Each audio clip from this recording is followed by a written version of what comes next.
California had a rule that schools cannot be required to notify parents if their kids in school have changed their gender, their pronouns. That's the kind of thing, even though it doesn't affect a lot of people, that makes a lot of people go, well, you know what? That's the party without common sense. Now, if that's your state, how are you?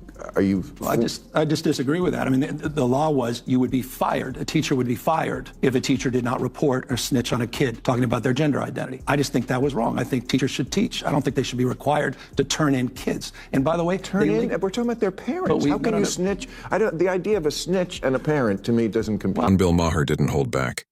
On Real Time, he went straight at Gavin Newsom live, raw and unfiltered, accusing him of leading California into collapse.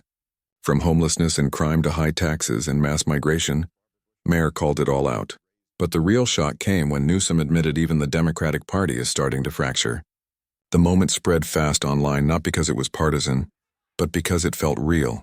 California, once a model of progress, now looked like a warning. Billions spent, yet over 180,000 people homeless, the highest in America. Gavin Newsom and Karen Bass have already proven their incompetence and poor leadership during the Los Angeles wildfires. Now, as we experience rampant lawlessness and civil unrest, it's never been more clear they're unable to respond effectively and responsibly during calamity. Whether it's sheer incompetence or outright malevolence, the reality is stark. California's in a state of turmoil, and I ask my fellow Angelinos, why are Gavin Newsom and Karen Bass still in office? How much more of their destructive decision-making masquerading as leadership are we going to tolerate? It's time to take back our community and our state and put the power and the privilege in the hands of competent leaders whose goals are to protect us and the way of life this nation was founded upon. Cities like Los Angeles and San Francisco have turned into case studies in decline. Tech giants like Tesla and Oracle have left for Texas and Nevada, taking thousands with them. Crime and theft are so bad that stores like Walgreens now lock up basic items or shut down completely. California's top tax rate, 13.3%, has even liberals frustrated. Maher mocked the absurdity of paying elite taxes while dodging tents and potholes. When Newsom defended California's progressive model, pointing to GDP and climate leadership, Maher didn't buy it. But stuff like there's a new law in this, I think we have way too many regulations and laws, as we've talked about. And this one, I think, says if you're a department store with over 500 employees, you have to have a gender-neutral toy department. Yeah. Stuff like that. Yeah, I get it. So do you think that's silly? Do you think that's a silly thing that we too much government there? That's an interesting one because the department stores came to us supporting that, and they were the ones making a case for that. They were making us. They're already moving in that direction. Wanted you to make a law about them? Well, but they supported the legislation. It wasn't legislation that was enacted, that was initiated from my office, but it was legislation that came up with interesting support. This wasn't left versus right. It was one liberal calling another to account. Maher leaned forward and said, "You're running the state. Everyone's leaving." The crowd went silent. Newsom insisted California still leads in innovation, but Maher cut in, "I'm not quoting Fox News, Gavin. I'm talking about my neighbors. They're done paying top dollar for dysfunction." Maher broke down the numbers. Middle-class families can't afford rent, roads are crumbling, and crime's up.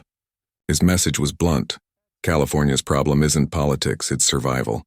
I feel like this country is divided into owners and healers. People who think you can own the other side. Gavin Newsom owned DeSantis. DeSantis destroyed Gavin Newsom. Or people who want to talk and heal. And I feel like the next president's going to be, at least if it comes from this party, the Democratic Party, someone who wants to talk and heal. It's important. Democrats, we tend to be a little more judgmental than we should be.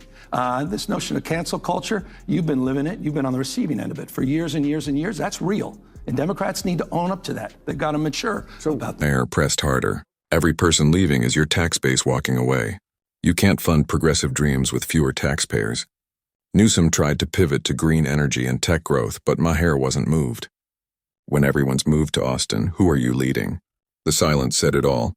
Even Democrats online admitted Maher's words hit home not because they were cruel, but because they were honest. That night, Maher became the voice of frustrated Californians tired of excuses and desperate for results. Don't have enough water in the Colorado River and all this stuff. And then whenever I read 80% of the water goes to agriculture. Almonds. No one ever asked you about almonds? Oh, I'm going to ask you about almonds.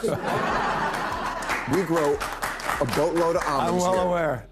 You know how much how much water it takes? Many gallons. 1,900 gallons to grow a pound of almonds.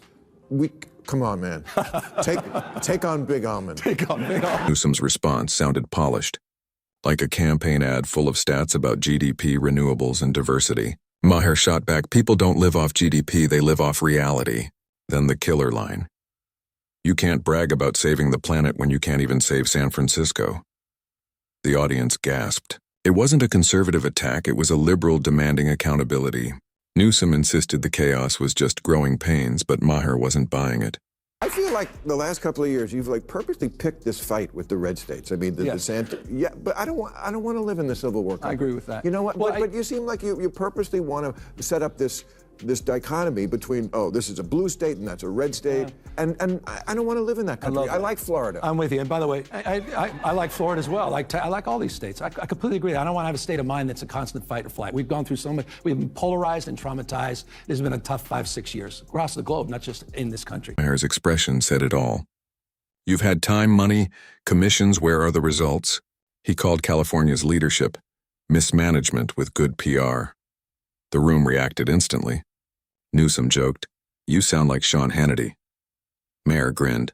"No, Hannity roots for your failure. I live here." The crowd roared. By now, the interview had flipped. Maher wasn't hosting anymore, he was cross-examining. Each question cut through the talking points and forced Newsom to face what Californians already knew. Stuff like that. Yeah, I get it. So do you think that's silly? Do you think that's a silly thing that we too much government there? That's an interesting one because the department stores came to us supporting that, and they were the ones making a case for that. They were making a case they're already moving in that direction. Wanted you to make a law about them? Well, but they supported the legislation. It wasn't legislation that was enacted, that was initiated from my office, but it was legislation that came up with interesting support from the industry itself. But I understand how that's exploited, and good people can disagree.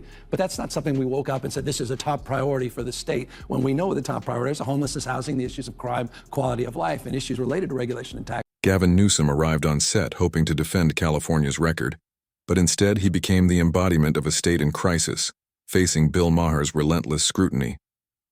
Maher zeroed in on California's deepest wound, homelessness. You can talk all you want about tech growth, he said, but people are stepping over human misery every day. Despite billions poured into programs like HomeKey, the streets still brimmed with tents. Newsom offered familiar explanations: courts, inflation, bureaucracy. But Maher cut through it. You're the governor. If California can't fix homelessness with its budget, who can? The conversation moved to public safety. Viral robberies, looted stores, and fleeing businesses painted a stark picture. Statistics didn't convince Maher. What mattered was trust. One business owner paid taxes, followed the rules, and still felt targeted. Californians, he argued, no longer wanted promises, they wanted results. The room agreed silently but fully. Maher wasn't attacking from the outside. He was holding a fellow liberal accountable. Newsom defended his record, citing GDP, tech innovation, and climate leadership, but Maher remained unconvinced. People don't live off GDP. They live off reality, he said. California's progressive ideals had, in his view, become a mask for dysfunction. The richest state, yet plagued by the worst poverty. Idealistic, yet riddled with inequality. Maher's challenge was calm but cutting. He demanded competence, not slogans. He asked the question Democrats fear most. If California can't be fixed, how can America? Newsom's polished defenses couldn't withstand the scrutiny. The moment wasn't about ratings or partisan attacks, it was a national wake-up call. Social media erupted. Conservatives called it karma. Liberals called it necessary, and independents simply nodded. By the end, Maher had held a mirror to the gap between rhetoric and reality. California, once a progressive blueprint, now revealed the fragility beneath its image. The confrontation didn't just humble a governor. It sparked a broader conversation about leadership, accountability, and the cost of moral posturing over measurable results. For millions, Maher gave voice to frustrations they had felt quietly. Ideals matter, but only if they deliver. This wasn't just television, it was a reckoning, a reminder that leadership requires action, not just words. And as the discussion closed, one truth was clear.